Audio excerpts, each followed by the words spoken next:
Right. So yeah, you just need to, you're not doing. So yeah, actually, we want to hear from the farmers now. So just want to welcome Roger Fisher and Brent from Oklahoma. So it's a pleasure to meet you. And Ray Flickner, one of our farmers here in Kansas. We also have Justin Knopf, which couldn't attend, and also the Neville brothers. I guess it's a great opportunity for us to listen for you from the ones that are doing the real work, I guess, if we can say that. And I'll ask you just for a brief overview, if you can introduce yourself, your name, where you're from specifically, and talk a little bit about your operation.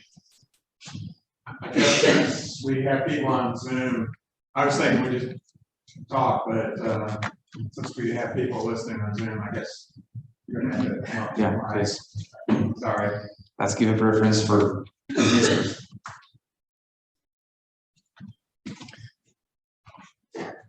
Yeah, I either have to get on my toes or move down. Okay, there we go. My name is Brent Rendell. I farm in extreme northeast Oklahoma, a town called Miami. It's spelled exactly the same as Miami, but we have the Indian tribe with that name, and they say Miami, so we're right. Dry land, all dry land. Farm with my family. We grow corn, soybeans, and winter wheat. Occasionally winter canola, occasionally sunflowers, but really pretty much the strong points is really a wheat, corn, soybean rotation. Every winter crop acre is double cropped. That is not unusual at all. One thing I noticed, just as a feedback point from what I've kind of got the feedback from is you are a very Western organized ideology. You're not Eastern organized for your structure. In Eastern Oklahoma, your rotations are nowhere near intensive.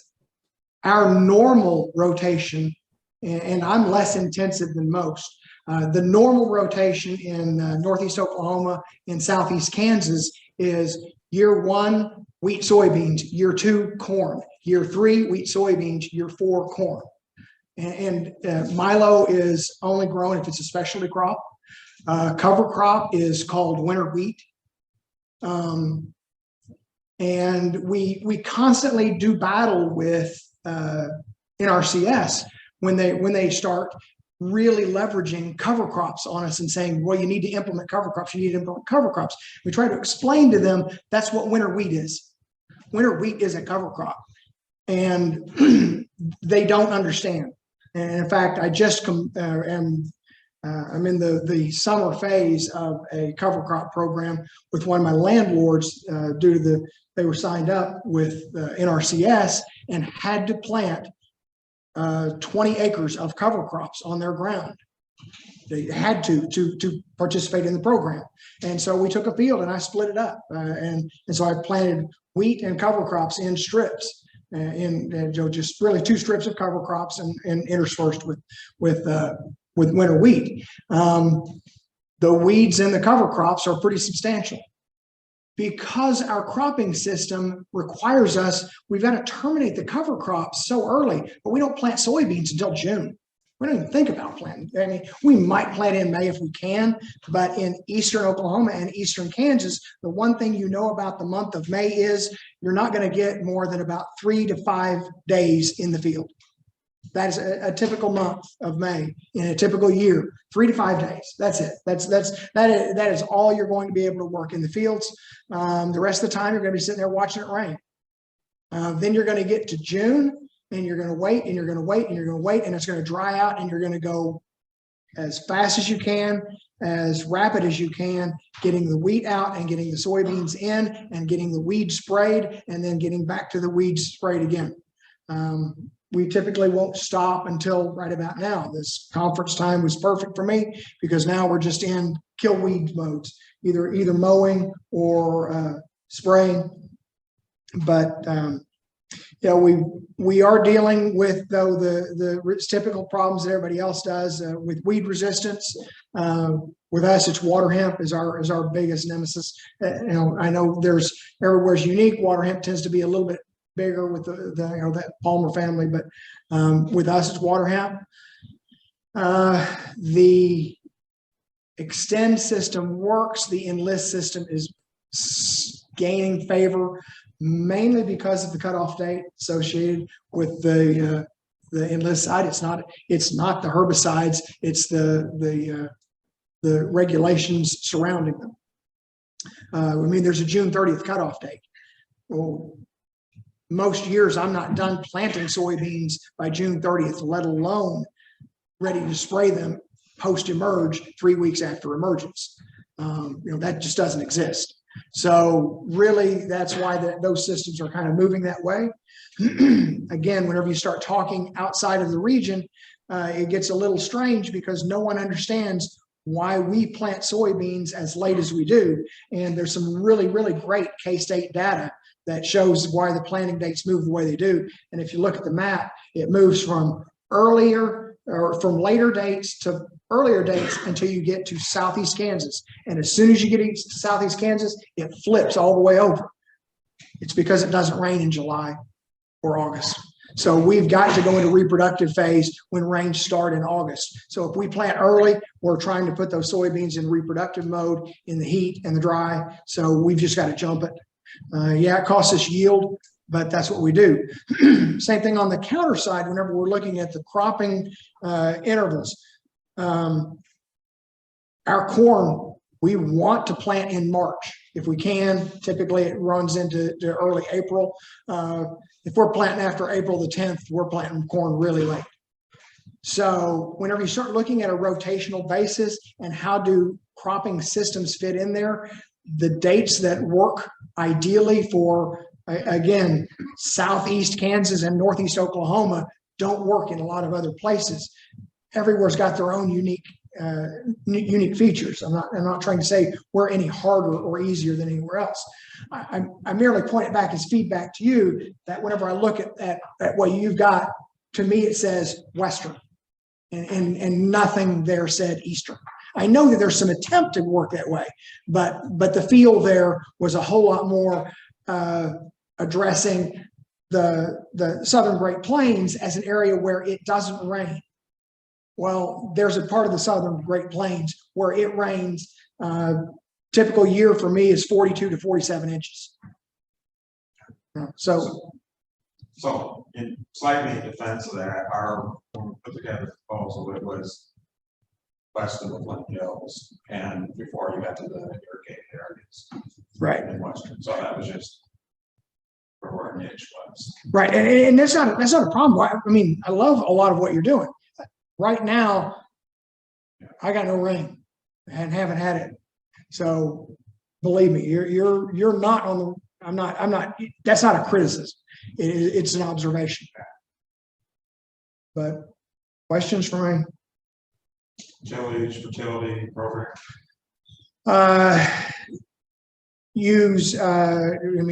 Again, I'm in Northeast Oklahoma, so there is a lot of available poultry litter. So we incorporate litter as much as we can. That's typically used ahead of corn. We are full tillage ahead of corn, and that's common. There's virtually zero no-till corn in our part of the world. That's again due to the fact that we're planting as early as we are. It's much more about warming up the soil and drying out the soil. So we actually want to get rid of water and raise the temperature as rapidly as we can. So that's where the tillage comes into play. On the wheat side, I would say it's probably 60-40 for the farms in the area, 60% no-till, 40% tillage ahead of for winter wheat. And that just kind of depends on the year, but that's a good rough number. And then we're in the same boat. Sometimes we no-till it, sometimes we till it. A lot of it depends on how weedy is the ground, how smooth is the ground coming out of corn, because we've just harvested the corn off. How late did the corn come off? Because if we're having a late corn year and we're harvesting corn out in the second, third week of September, we don't have much time to turn it around. So we're going to lean more towards the no-till side. If we've got time to till and we've got weeds that are showing up there in September, we'll go into a tillage mode. On soybeans, all of the double crops are no-till. And then on the single crop side, we are unusual. Most of the soybeans are double cropped. We're unusual on our farm in that we actually add in our rotation, a field has, a wheat bean year, the following year will be just beans, and the following year will be corn, and then we'll run back into it. The reason being, the single crop soybeans, we can come up, if weather permits, an earlier planting date, which will give us about a 10 bushel bump. Those tend to be full cultivated, but not necessarily.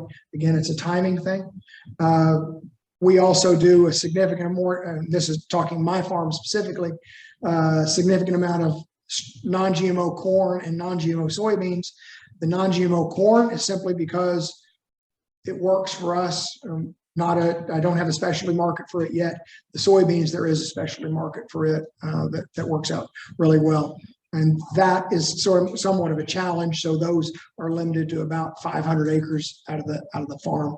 Our total farm, and I say it's me, my mother, and my nephew are the three pieces of the farm. We've got about 6,000 acres of crops under cultivation a year. About a third. It's 1/3 wheat, 1/3 corn, 1/3 first crop beans, 1/3 double crop beans. So 4/3 every year. And so of the early beans, so you're talking about 1,000 to 1,200 acres, about half of those will be non-GMOs, because the weed management piece is a pretty big challenge there, but not insurmountable. It just takes more time. So in terms of cover crops, how have you determined spraying, growing?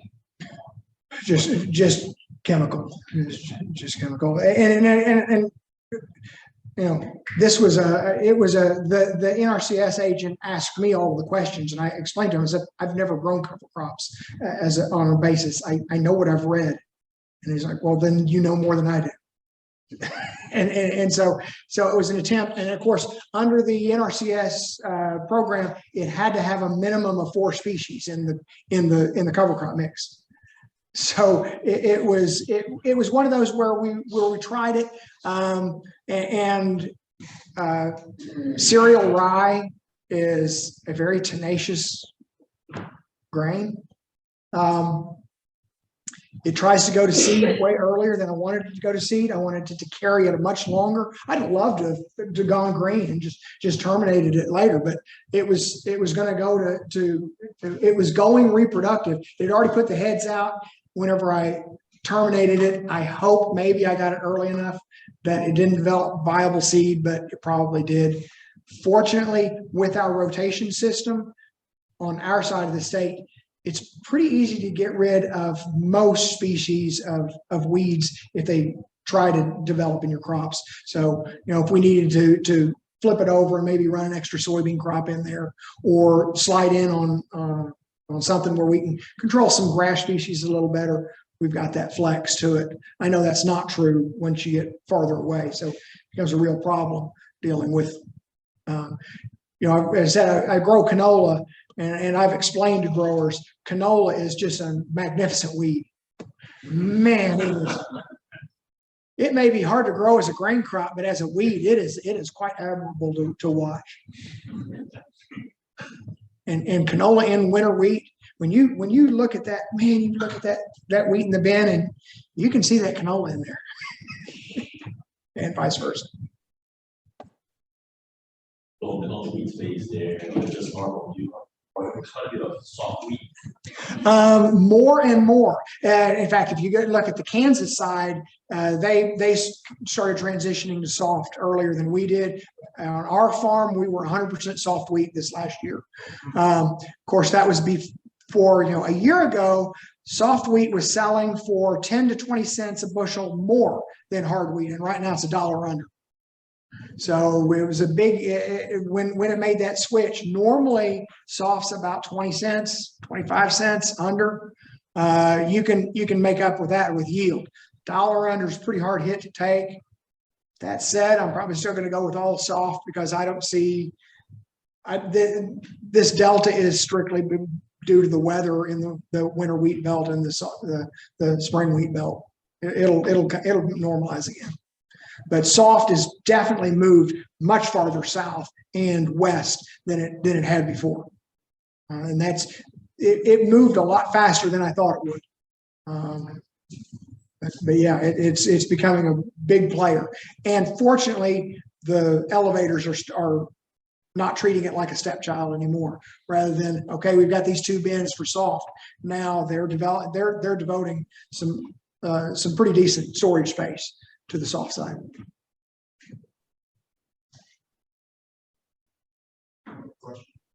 Challenges. What would you like to see? Nothing.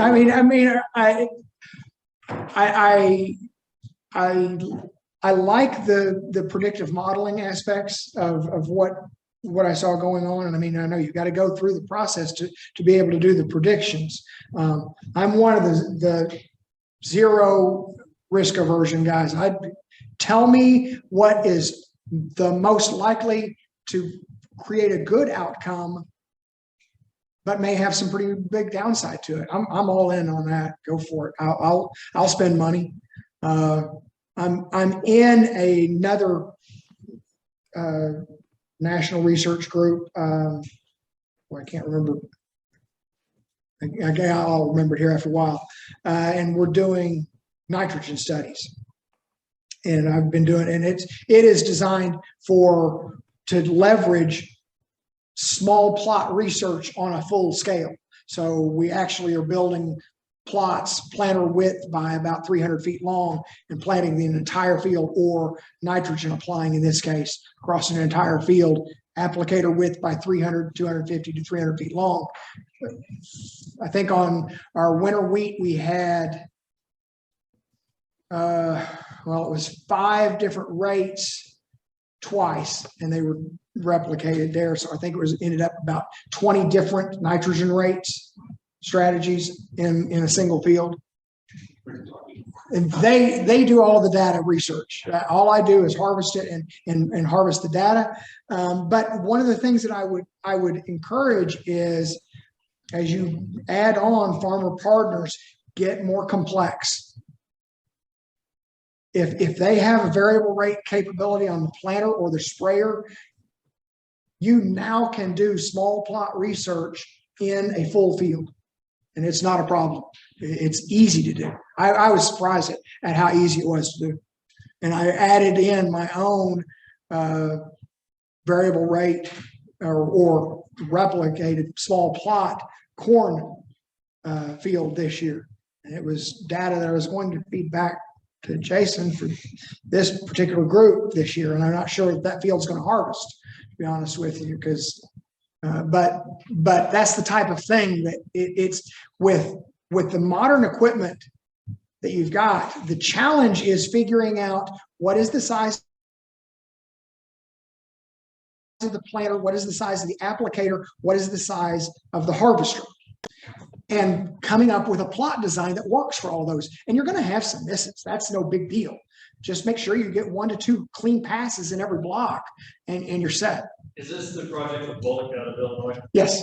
That's what I thought. Yeah. DIF. DIF now, that's it. Hey, I do wheat and corn with them. And then I'm in year 2 of that project, and we'll keep going. But All right, we'll hear from the others now.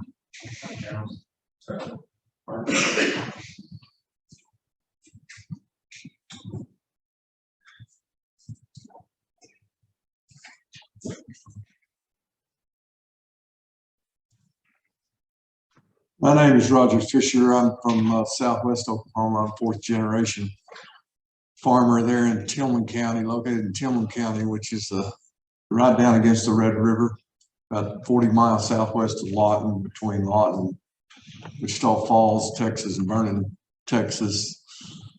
I've primarily been a no-till producer since 1997. I think in 99 we went 100% no-till, and I've been 100% for about 20 years until the last couple of years. My primary cash crop is cotton, And typically we devote about half the acres to cotton, and incorporate some other crops with cotton from time to time, but sometimes down to 40% cotton, but typically around 40 to 50%. We harvest some wheat. We do some wheat for cover also. We sometimes harvest hay crops.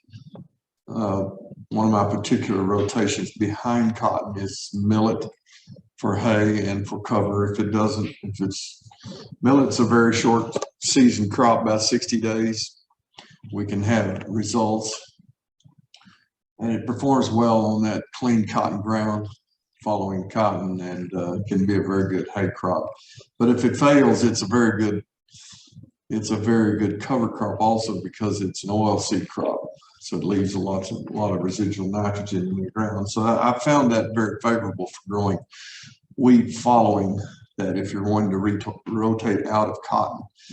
And so that is and we also have cattle. So, sometimes I question why we have the cattle. People will say, well, cattle made me money. They always make me money. Well, they probably always make a little bit of money, but there's so much cost in them that if you really calculate the cost out, you're not going to get very rich with cattle in our country, with small pastures and small numbers of cattle. But in the no-till, it really works good. You can flash graze things if you want to eat weeds off, or if you got some wheat pasture. We do have wheat pasture cattle from time to time. And historically, I'd always buy cattle out of the ranches in New Mexico and Colorado and graze stocker cattle in the fall. But as you increase the cotton acres, it's more difficult to do that, because you're harvesting cotton in the fall also as you're setting up those calves. So as I've gotten older, I've been farming since '76. So I think my math was off earlier. That's only 46 years, I think. I think I've been married 48. So. And she, by the way, thank you for the invitation. She gets a vacation. She's up there enjoying herself in the hotel room. She's my main financial advisor. So, You have cards, spending money? no, yeah, she's got plenty of cards. Yeah. Karen has helped me so much on the farm through the years. One year she built 200 modules, to give you some perspective, the kind of woman she is. About this big, but man, she's tough. And so she's been a great help to me through the years on the farm.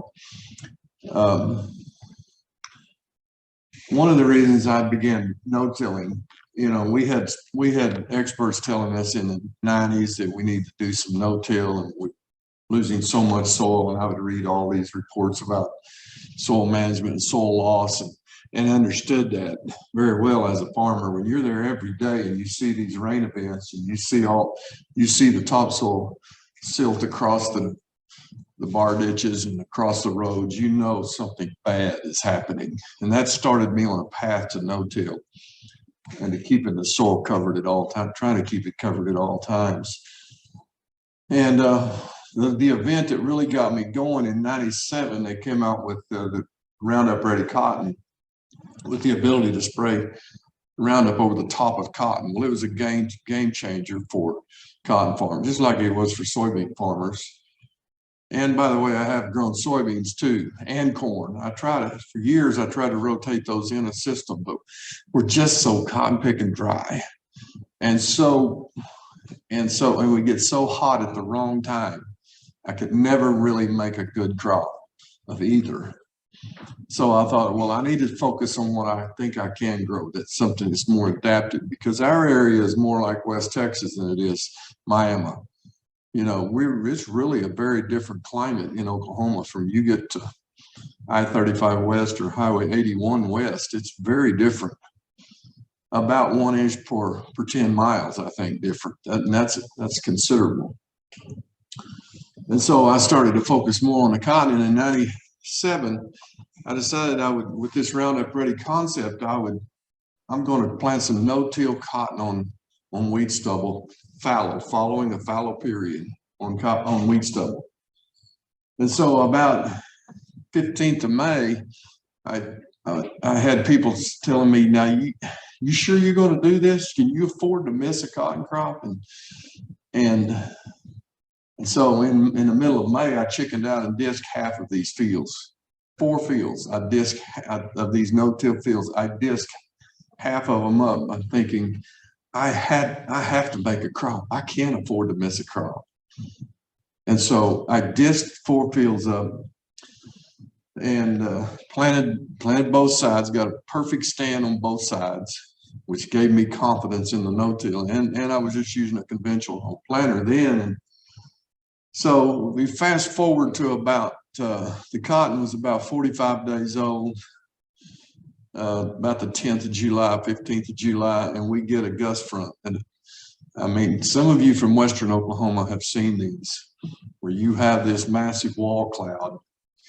I've only seen about 4 of them like this in 50 years, but they are bad.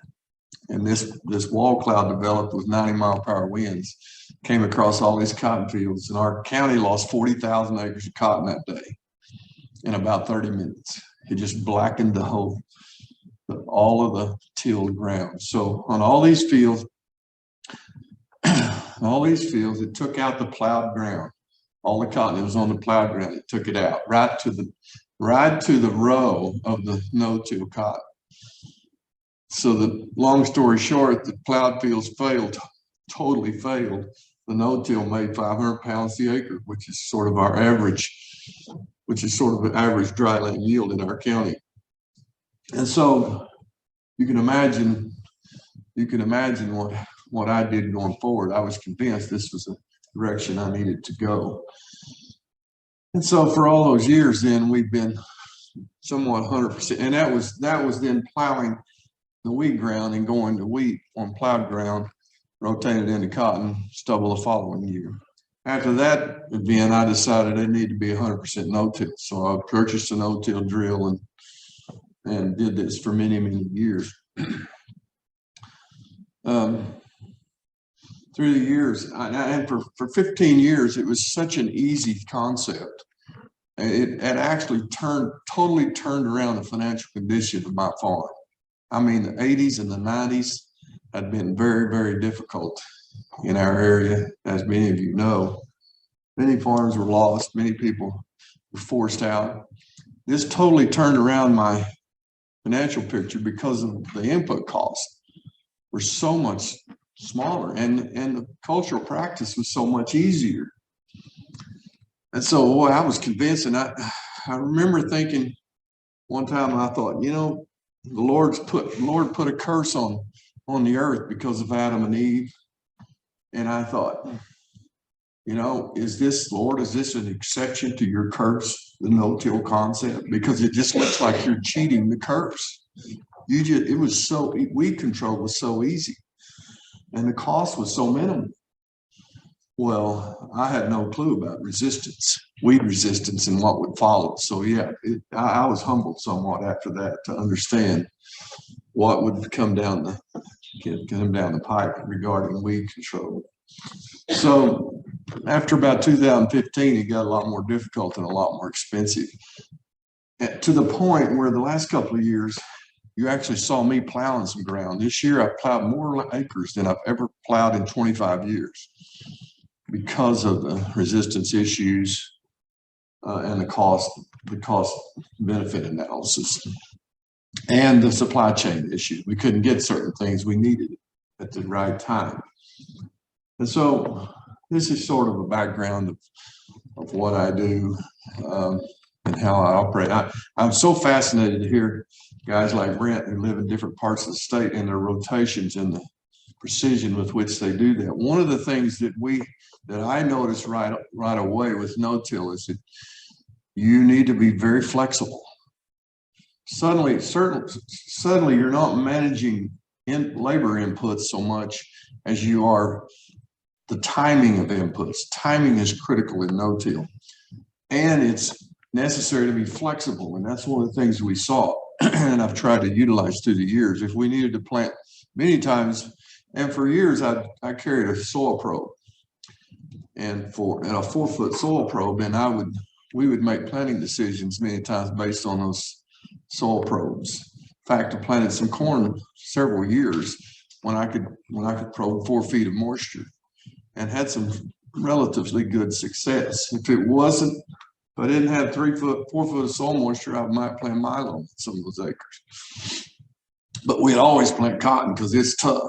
If you can get it up, it just will hardly die if it gets any moisture at all. And so, so now we have a totally different set of challenges. And the biggest being to me is the input cost this year, certainly, but even the last couple of years, this resistance problem in 100% no-till, where you never till it and you never break that weed cycle, it is really difficult. We're having problems with, and we've learned to manage things like Palmer amaranth and mare's tails fairly well, but some of the grasses are a game changer for us. I have had a lot of trouble managing the grasses, and they're worse in the drought because once you get the plant stressed, then it's hard to take it out. You can make it look sick and you think it's dead, but it's not dead.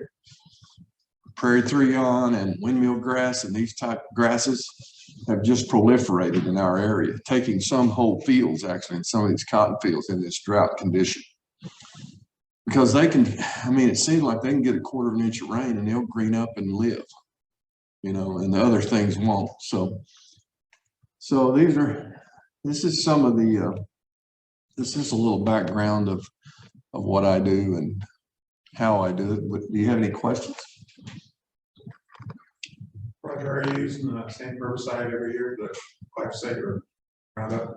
For about the first 15 years I did, but the last 10 years, no. Once we started to see some resistance we first started to see it in mare's tail.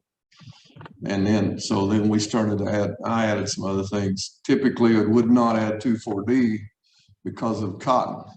Cotton is so sensitive to 2,4-D. I mean, you can use it one time in your sprayer and have residual for 5 years in that sprayer. It's that sensitive. It's just the opposite of soybeans with bamboo. And so what was the question? I forgot. Oh, okay. Herbicide. My experience in South America, they got a longer rotation, but they also rotate their herbicides. So there's less resistance. Yeah, we started right away. I started because I was always one of those that thought if the herbicide wasn't 100% effective, I wanted that clean. I wanted that field clean. When I planted, I wanted it clean and browned out, or otherwise you can't maintain the no-till system. So we started using many other things, yeah. And so when Delta Pine came out with the Extendamax with Banville on cotton, that helped a lot, but it didn't work 100% either. It wasn't effective enough. So we've had to use a lot of other things. The glufosinate with the Liberty Link and all those tools we've tried to throw at it to maintain the no-till status, because I always wanted to keep that no-till, the ability to no-till, and the benefit, the so-called benefit from it. One of the other things too, for about the last 25 years ago, I've cooperated with OSU a lot on cotton tests, and we finally got them to agree to do some race trials, which were replicated 4-row passes a half mile through the fields, and do those with about 4 or 5 replications. We did that for many, many years. In the last 12 years, I guess, I've been a MPE grower for Delta Pine, the new product evaluator, where we do that very same thing on a larger scale, all the way across a field, on about 24 rows across a field. And we employ a lot of different things to yield and weed control and using different herbicide management tools on that. Roger, how often do you use wheat as a cover crop prior to your cotton? We, I use wheat as a cash crop and also as graze out crop. So part of my acres are always dedicated, part of the graze out acres are dedicated to a cotton rotation where we will terminate. Hopefully you've got good wheat pasture in the fall and you terminate that crop fairly early in the spring and you use that as part of your rotation. But I still do cash crop wheat, and I sometimes wonder why. It's just Western Oklahoma, and the yields are not good, but it is something. And so and part of it is because I'm fourth generation. I'm stubborn. I am so stubborn. I'm part of that old Fisher German with the C's. I like the Auschner, and we're stubborn people, and you persevere, but sometimes to a fault. I have used other things. I've been to all the seminars, all the no-till seminars for years from the very beginning, and I've tried to employ a lot of different things besides wheat to plant cotton in. Cotton is our cash crop in our area. Cotton has paid me out of bed so many times, that I just can't forget it. Because if you hit on cotton, I mean, you last year we hit on cotton, $1.20. It makes a lot of money when you hit. But the years between, sometimes you can spend it all back up. But through the years, I've used several of these ideas of cover, and I'm convinced we need cover. I just hadn't figured out how to do it yet. That's where I need you guys to help. There are several challenges associated with keeping the ground covered, and in an area of low rainfall, they're exacerbated. I mean, many times we can grow a cover, we can plant a cover behind the cotton in the fall and get it going great and grow a great cover all winter long. But when do I kill it? And the day I'm ready to kill it, we get 3 weeks of wet weather. This is how our country could be like Miami, but then it'd be followed by these flash droughts. We have more flash droughts than they do in northeastern Oklahoma and eastern Oklahoma. I mean, our average rainfall may look average. It may be 26, like our average is, but 18 of it came 3 weeks in May, and the other was flash droughts between them. This creates a tremendous problem for the cover crop situation, because one, you may not get it killed timely, and if you wait too long to kill it, you use up your available moisture to get a stand at the 1st of June when we plant cotton. It's already getting hot and windy, and this was a perfect example this year. I thought I had it killed perfectly. We got enough, we were dry all fall and winter, but I had enough cover that it looked good. I got it killed even by going day and night between the wind. I mean, that's the other thing, the wind blows in Southwest Oklahoma. And it blew like crazy in April and May this year. And so this is the challenge. You don't want to destroy that cover because of the value it brings you, but you also have to get a stand. So this year I thought I'll be really smart, invest in these Martin-Till row cleaners on my planter that you can adjust from your monitor in the cab. We have all this technology now I'm almost too old for. But it's really great, because each field you can change the setting, and you have these pneumatic cylinders on your planter that moves the proper amount of residue. So I mean, I was just planting it beautifully. I thought it was perfect. Well, then they got 105 degrees for 10 days in a row with 30-mile-per-hour average wind, and it dried out. It's half a stand, So these are the tools we have to mitigate these risks with this cover, but I haven't totally figured it out yet. We just know we have to get there. We have to have the cover, I think. The other thing is, what do you plant in it? Brent shared about the cereal rye. We have a lot of experts telling us to plant cereal rye. And for the same reason, I've got guys, I have neighbors who harvest certified wheat right beside me. You cannot have cereal rye in that certified wheat. And so I have chosen to use, I've done quite a bit of work with oats and using oats, vetch, Austrian winter peas, and some other beans with it. And that seems to work pretty well. It's yet to be proven to me we can enhance yield like that. That's not been my experience yet, but it's a beautiful cover. It suppresses the weeds. It does help with weed control. So you get some savings on the herbicide application with it. But this is where I think this is one of the areas where you guys can help us tremendously, where you actually analyze what we do and analyze those results, and the predictor on the nitrogen predictor can even help with these. I mean, the moisture predictor can even help with not only application of nitrogen, but also about if this cover has enough moisture in it to plant, you know, and it may help us predict some of these things. And also about when to terminate a cover. You know, now the game has changed. On the one hand, for 15 years, in fact, my son was in Washington, D.C. for 10 years, helping formulate ag policy, foreign policy.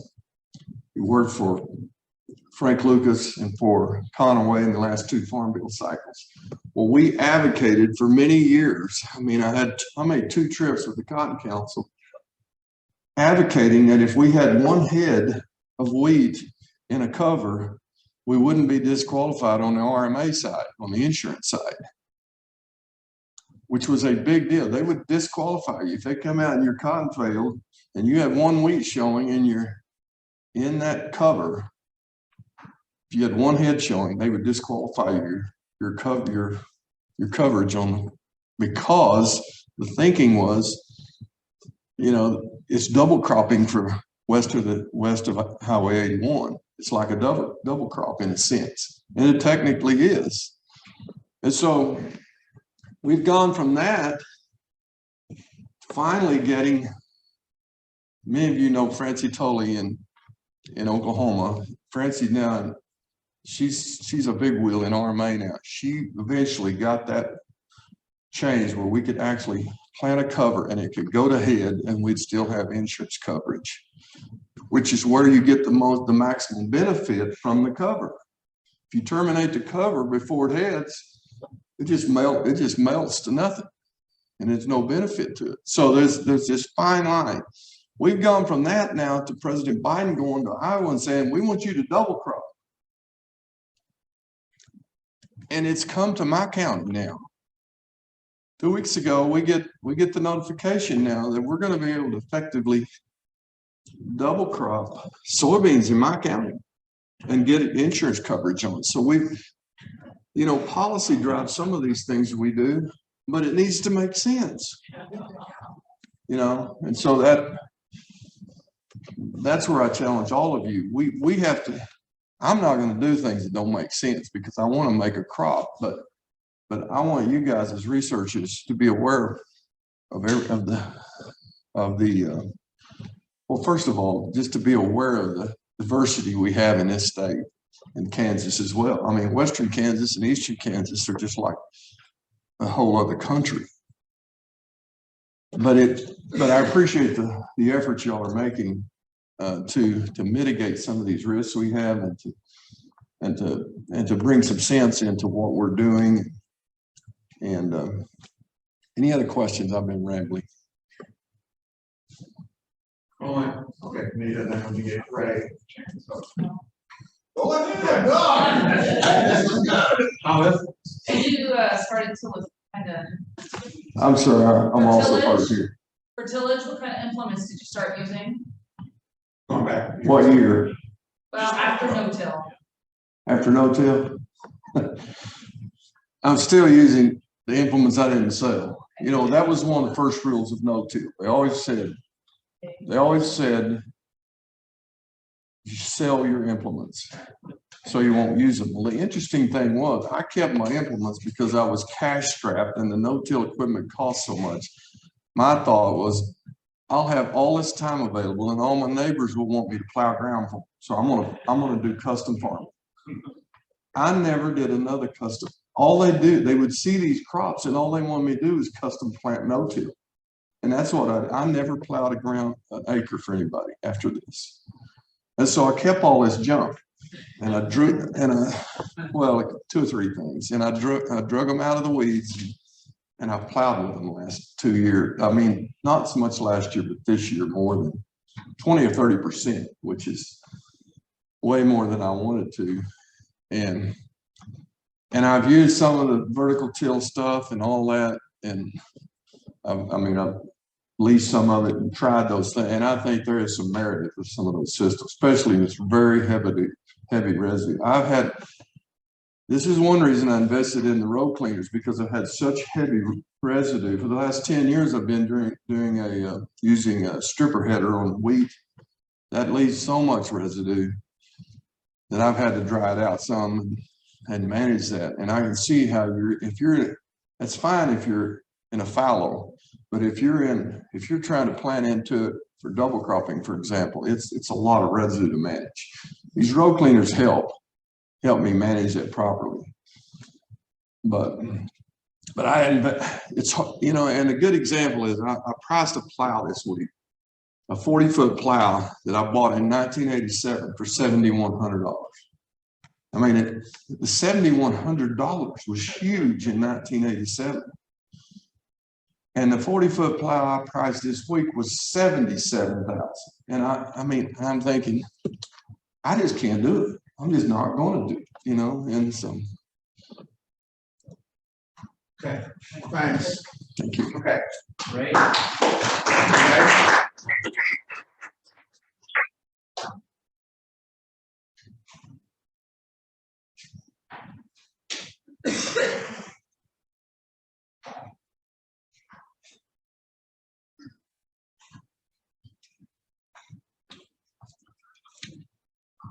I guess I'm the sole producer from Kansas. Well, this is easy. I did on my 2 folks from Oklahoma. I don't think I can say anything more than what they've already said. I'm a little bit different in the fact that I live about 5 miles from this location here in Wichita. Farm about 35 miles straight north on Interstate 135. I'm the 5th generation there on an irrigated operation primarily. About 90% of what I had is irrigated ground, which I feel kind of awkward here since we're talking about rain fed. And I got to get done here so I can get up there and make sure the irrigation wells are running, because Scott, we're dry and hot. But, you know, Britt, basically what you're doing there in Northeast Oklahoma is very similar to what I'm doing in Central Kansas. Operation consists primarily of, I've got corn, soybeans. About 8-10 years ago, I introduced wheat into the rotation, primarily because of the concept that was my cover crop. And when it was $3 a bushel, you know, you could terminate and so forth. Now, this last year, when it got to $10 a bushel, it became a cash cover crop, and has been that way for a number of years. But we've had reasonably good success with that, realizing that I've got about 100 acres. It's dry land. And I'm experimenting with what you guys, folks, are all doing relative to the covers and so forth, with the idea that, well, hopefully I can learn something on the dry land side that I can incorporate on my irrigated side. You know, the nice thing with irrigation is that you can supplement the water, which is what we're doing now. However, about 60% of my irrigated ground is subsurface drip, which is the underground stuff. I only had one full-size pivot and one short pivot in the operation. So I don't have the ability to germinate a crop with the subsurface. You know, the advantage of subsurface, when it's dry like this and we get a rainfall event, I will capture all of that rainfall unless it comes down crazy. Where under a flood or a pivot situation, you know, you've got a wet surface, and when you get a heavy rainfall event, it runs off. So that's some real advantage with it. The challenge is you can't germinate a crop. You cannot water a crop up from a germination standpoint. So it's very important that I maintain my moisture, you know, at planting time. So, you know, the cover issue, Roger, I'm full agreement. My experience on the cover side, it does create a yield drag from what I have seen on irrigated ground and on dryland ground. Though I think it does do some very good things for the soil, which is, you know, again, it's about 5th generation. I've got a son who is an agronomy graduate from K-State, has a love for the farm. I got 2 little ones that are running around, so I don't know exactly where that's all gonna play out. But you know, the idea is let's try to leave the place better than where we started with. Not belittling my forefathers, and I should point out, I was raised in the community. My forefathers were the ones that brought over the turkey red winter wheat. So when we talk about wheat, it is hard red winter up in that area. But that's where it kind of all got started here in the Kansas arena. So other than that, like Roger pretty well covered most everything that I would have to say. Tillage operation, fertility program. What are your challenges? Well, the challenge is, as you all know, this year, it's hot and it's dry. Though Manhattan, we get 2 inches of rain last night, so you know the challenge is, well, I should back up. Roger, I can relate to where you're at. I started with the Federal Land Bank in my other career to pay for my farming habit in 1980.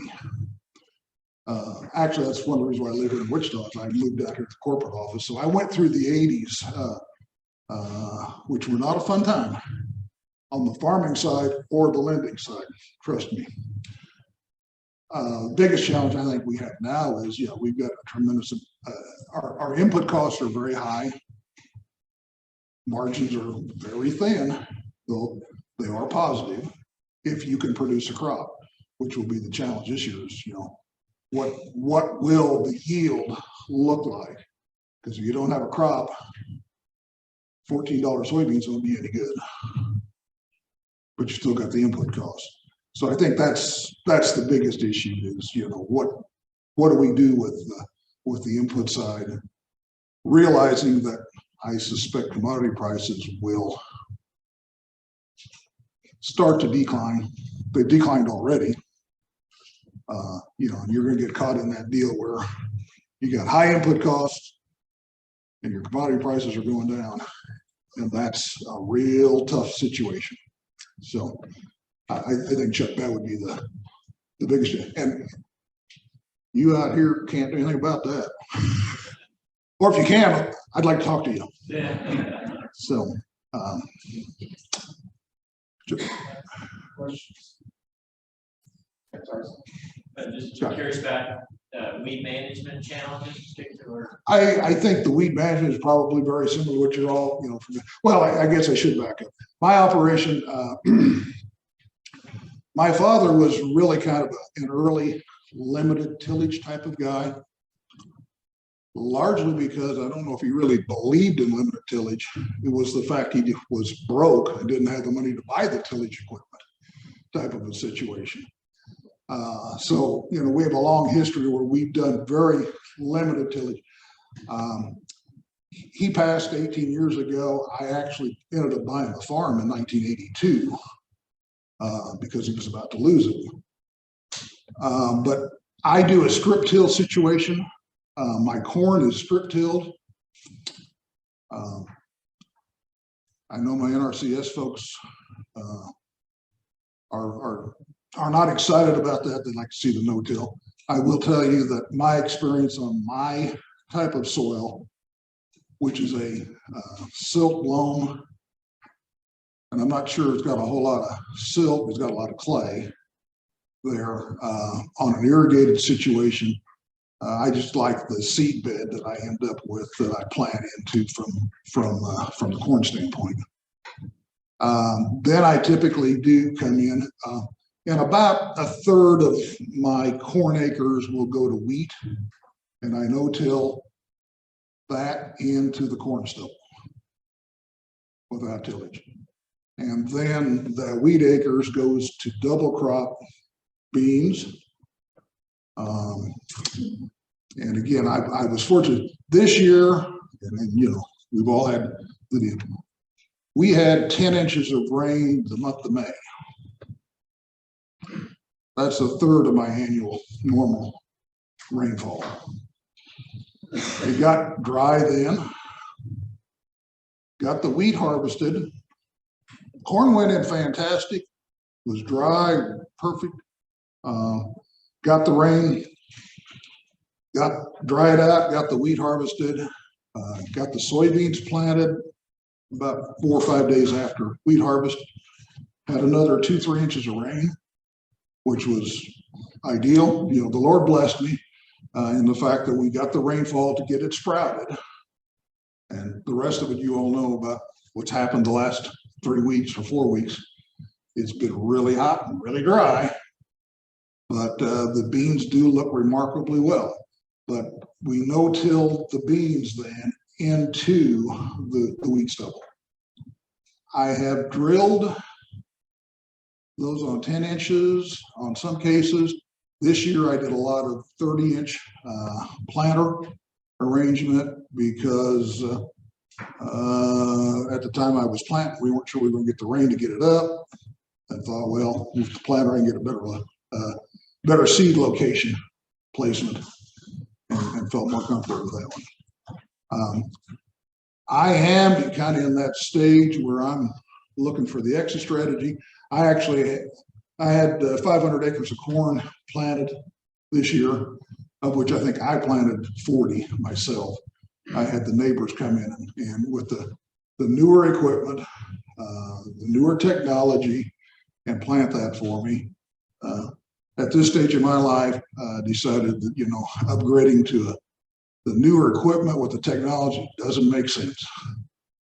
And though I say my son has a love for the industry and the farm, he's got a pretty good paying job that he needs to keep.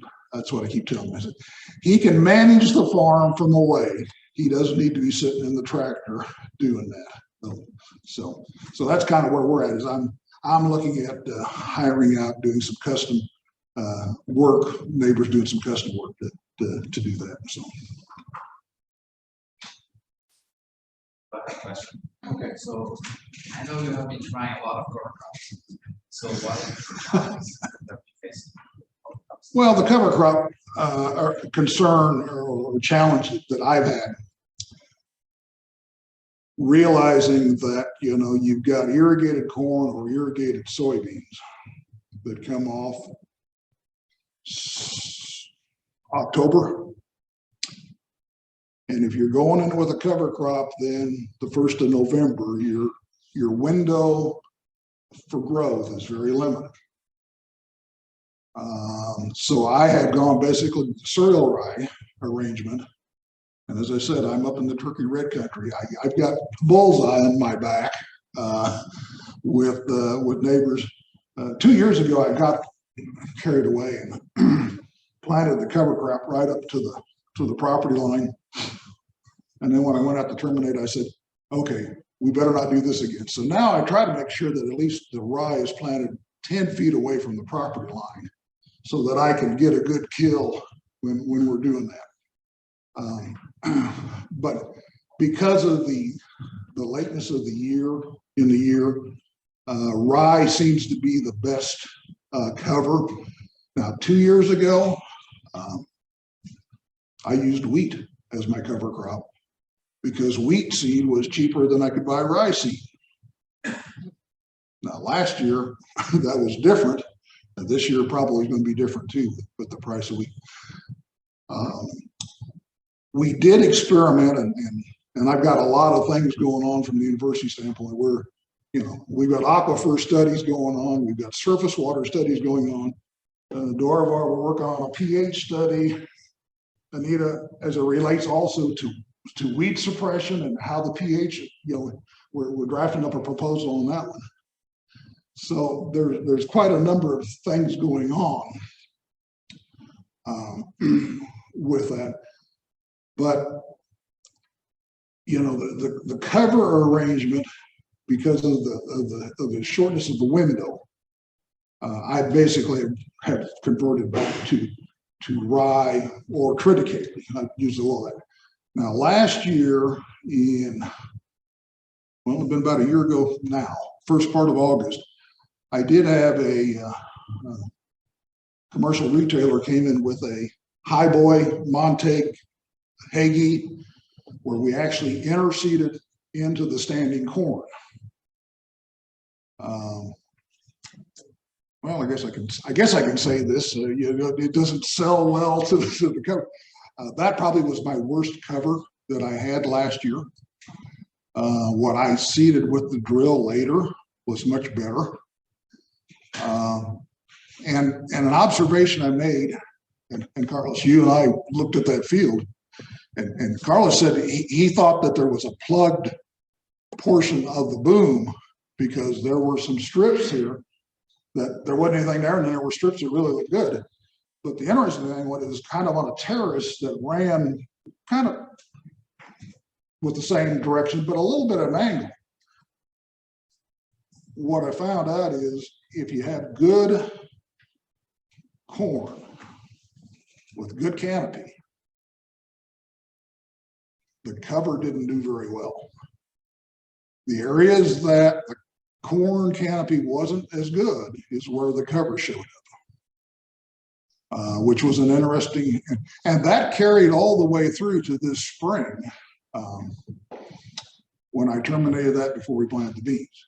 Now, in that mix, though, I did add turnips and radishes, which did very well, which I typically haven't done because, again, in November, if you're going to buy turnips and radishes in our country, if any of you want to do that, just give me your money. I'll take the money and you don't have to worry about it. That's what you're doing. Is that Hagen you're doing that with? Yeah, it's Hagen. Now, if you guys could tell me what I need to do different, because I had some turnips that were huge and radishes, but 2/3 or 3/4 of it was above the ground. Very little of it's in the ground. Now, I say that because I'm sure there's more there than one looks like, but yeah, I'd have a radish sticking up this far out of the ground. So if I can figure out how to get that in the ground, it would be great. But I believe that's pretty consistent with what we've seen across the board. But it's also the root action. I Would that understand. be an impact of just laying on the surface versus drilling? Like, did you? I don't know, Anita. You tell me. You're supposed to know this. It was too tight. You might get attacked. I'm sure there's more root action, than you go out and you visually look at that and you look at all this and you go, wow. But that would be an interesting study to do. See if you actually put it in the soil, would it be more in? Or over time, or that. No. Okay, Brian says no. All of our drill stuff, we never broadcast. Uh-huh. I mean, Jason, as it starts to shrink slow, but still low, this just pushes it up. So having the majority of the large tuber size above ground, from Wichita down to Stillwater, you can stick that thing 4 inches in the ground, you're still won't have. It'll still come up. But you're still getting some capital down there. Unless you hit a plow and it goes stuck. Yeah. Well, yeah, it's a layer of side, it's Or clay layer, or linking moisture layer, or any layer. Well, and that's what everybody tells me. That's why it did that, is because I have a plow pan and all that other stuff. The reality is, if you go back and you pull the soil sand, and some of you guys are soil scientists, you know about this. If you pull up Crete silt loam, it will tell you, when you look at that, you go down about 4 or 5 inches and the clay content goes up tremendously. So it's not a plow pan issue. It's a natural occurring issue. If you go out there after and before rains, what you'd see is this so our red soils down in Stillwater, you saw it beautifully. You see that red, so there'd be an inch of red, and then it grow, and then another inch. You just have like wash layers of every growth where it's pushing out, and you have that previous mud layer on it. Okay. So a little bit of experience in South America. So you used to have that type of problem. Raising seeding rate, you force your crop to go down. So one thing we did in the past was increase seeding rate for red, for example. You're saying increase the seeding rate? Yes. So instead of giving space, grow laterally, you find that crop to go down. So instead of having very large roots, you're going to have more roots, but thin. Okay, that makes sense. Now, that is brought to you by your local crop, cover crop seed salesman. Buy more, buy more. Okay. All right, well, let's, thank Ray. I don't want to stand in between the next one, because I know the cash bar is after that. I don't want to mess that up. Got a breakout session.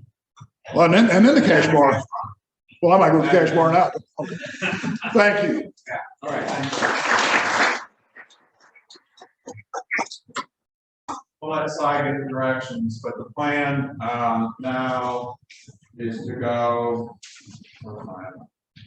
breakout session by the objective, I guess. Yeah. And so we're not too far behind schedule. Sorry. No. We started 15 minutes late, we're 15 minutes late, so we're being consistent. So I guess let's go on the breakout groups for the farmers or anybody else not associated with a particular objective, kind of mill around. I don't know where to recommend. Probably either objective 1 or 2. Objective 1 was the cropping systems, and 2 was the tactical management or the extension. So either one, where you feel comfortable. So we'll do that for, let's say, well, by the time we middle around and get started, but let's go ahead and say 5:45, 5:45, and then we can then reward ourselves with a cash bar, but be sure to interact with the students, posters that put a lot of effort into it, and you might learn a few things. Hey, Chuck, for those of us that run multiple.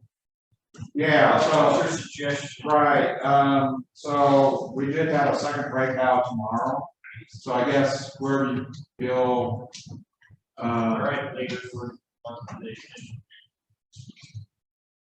Because it's the extension folks that are caught in that. right, yeah,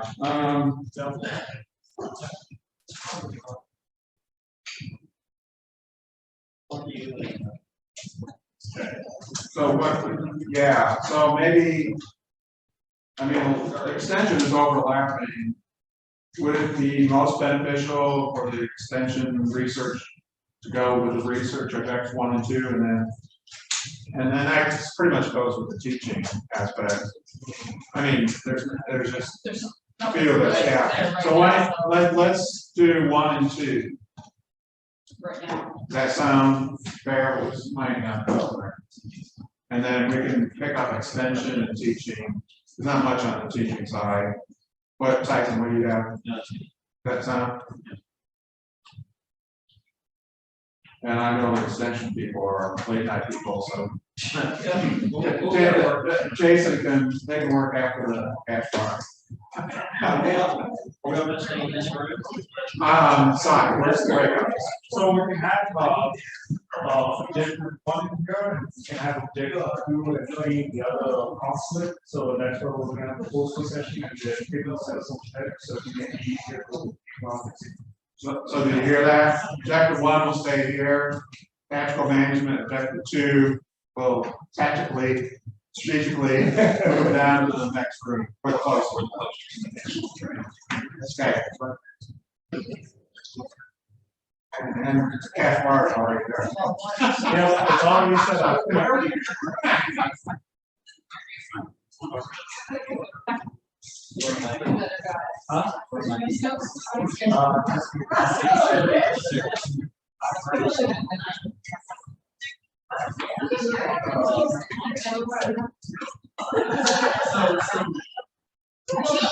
So, Jessica, can you go over the objective 2, the tactical management? Okay, there. Where you guys? Yeah, probably stay here.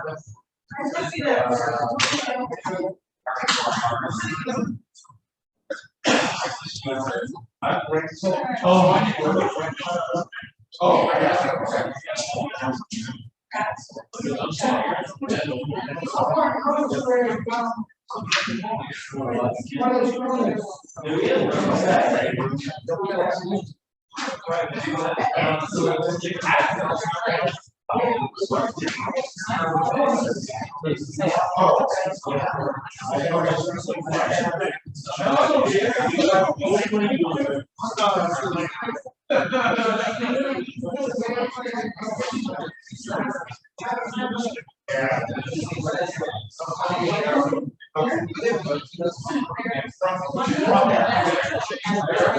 Okay, good.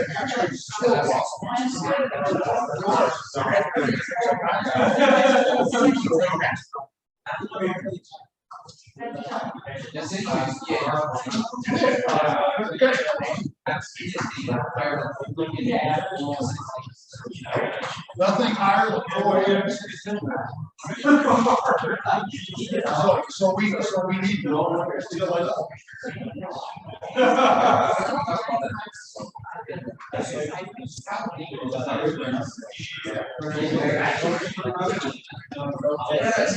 I know. Wait, over this one. Well, because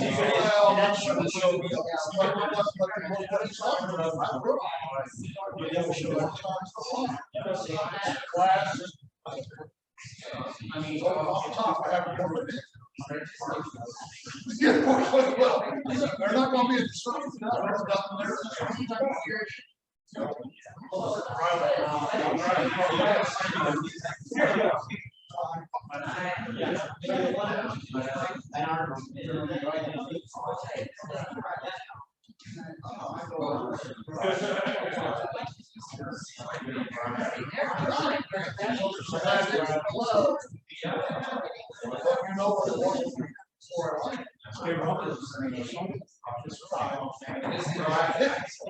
Oh, that's the other guy. No, I was just gonna say, every year. We do have this fire. I mean, what's the right? What's the right? We have these fires. Hey,